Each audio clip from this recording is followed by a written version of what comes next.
오늘도 시장은 약세를 면치 못했다 그렇게 볼 수가 있을 것 같습니다. 코스피 같은 경우에 오늘도 하락을 지속했죠. 그나마 다행인 게 반등이 조금 나오면서 조금 어떤 그 불안감을 조금 떨칠 수 있는 그런 흐름이 아니었나 생각을 하는데요. 전반적인 시장의 분위기가 좋지 않았습니다. 어제도 종목들의 흐름이 상당히 좋지 않았다 그렇게 말씀드렸는데요. 오늘도 마찬가지입니다. 역시 수급적인 부분을 보더라도 전기전자 업종의 외국인들이 매수를 하면서 그나마 조금 방어할 수 있는 어떤 여력은 줬다 그렇게 볼 수가 있겠는데요.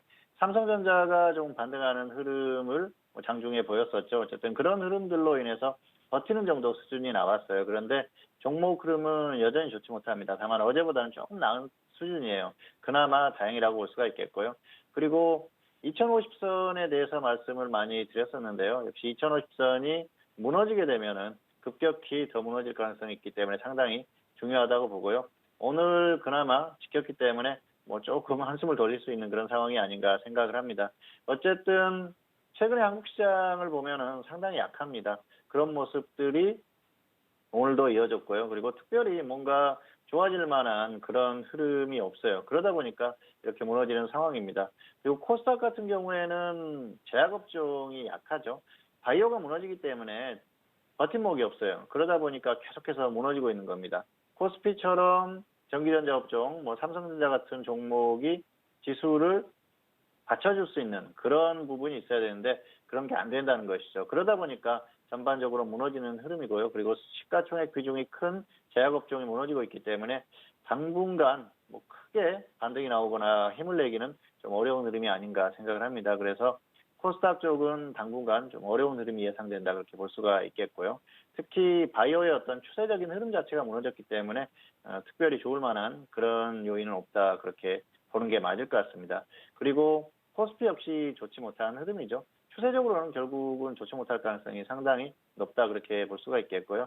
역시 앞부분에서도 언급을 하셨지만은 일본의 화이트리스트라든지 이런 것들이 굉장히 큰 압박을 줘요. 결국은 이게 단기적으로는 좀 극복할 수 있는 그런 부분들이 있어요. 단기는 또 수급이 유입된다든지 하면서 버티거나 해외 증시의 흐름에 의해서 잠깐 반등이 나오고 할 수 있는데요. 추세적인 흐름을 볼 때는 그런 부분들이 상당한 불안감으로 온다는 것이죠. 결국은 한국 시장을 붙들고 있는 그 반도체라는 그런 기반이 무너지는 그런 흐름 아니겠습니까? 그래서 뭔가 확실한 해결책이 나오지 않는다면 당분간 어려움이 예상이 되고요. 어쨌든 한국 시장은 상당히 약한 흐름입니다. 그리고 오늘 흐름을 봤을 때는 역시 여전히 약한 흐름이다 그렇게 볼 수가 있을 것 같습니다. 어쨌든 단기적으로 버티는 흐름이 나올 수는 있겠지만 추세적으로는 어렵다는 것을 생각하시기 바라겠고요.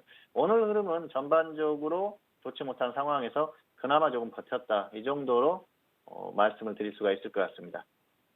다음 주 우리 시장에 대한 전망 어떻게 보실까요? 네, 다음 주 초반에는 최소한 초반 정도는 반등 시도가 있을 걸로 봅니다. 현재 상태에서는 곧바로 무너지기는 좀 어렵다는 말씀을 드렸는데요. 전반적인 수급 흐름이나 그런 것들이 그렇게 만든다 그렇게 말씀을 드렸었죠. 특히 외국인들의 선물 쪽의 어떤 수급 흐름이 중요하다는 말씀을 드렸습니다. 그리고 화요일 방송에서 말씀을 드렸었죠. 지수가 반등을 시도할 수는 있지만 반등의 시도가 나오면은 반등할수록 반등이 없더라도 이제는 다시 매도가 나올 가능성이 높다고 말씀드렸는데요. 최근에 매도가 나왔어요. 그런데 반대로 또 낙폭이 커졌을 때는 지수를 조금 떠받치는 그런 흐름이 나올 수가 있습니다. 최소한 단기적으로는 그런 흐름이 나올 수 있다고 봅니다. 그래서 다음 주 초반에는 반등 시도가 있을 가능성이 높다고 보고요. 하지만 이후에는 다시 꺾일 가능성이 높다고 봅니다. 왜냐하면은 시장의 흐름 자체가 완전히 무너졌어요. 전반적인 흐름 자체가 무너지는 흐름입니다. 그리고 수급이나 이런 것들을 떠나서 시장 자체가 무너지는 흐름이기 때문에 특별히 좋을 만한 상황이 아니라는 것이죠. 그리고 앞에서 서두에서도 언급을 했었지만 일본의 화이트리스트라든지 이런 것들 여러 가지 이런 것들이 한국 시장에 대한 불안감으로 작용할 수밖에 없거든요. 그동안에는 사실 전기전자 업종 하나 가지고 억지로 떠받치는 그런 상황이었어요. 그런데 그것도 한계가 있다는 것이죠. 결과적으로는 이런 것들이 계속해서 지속될 수 있는 그런 문제는 아니라는 것이죠. 그리고 중요한 게 역시 한국 시장은 해외 증시에 비해서 현저히 약하다는 것입니다. 해외 증시가 아무리 좋아도 한국 시장은 계속해서 가는 흐름은 어렵다는 것이죠.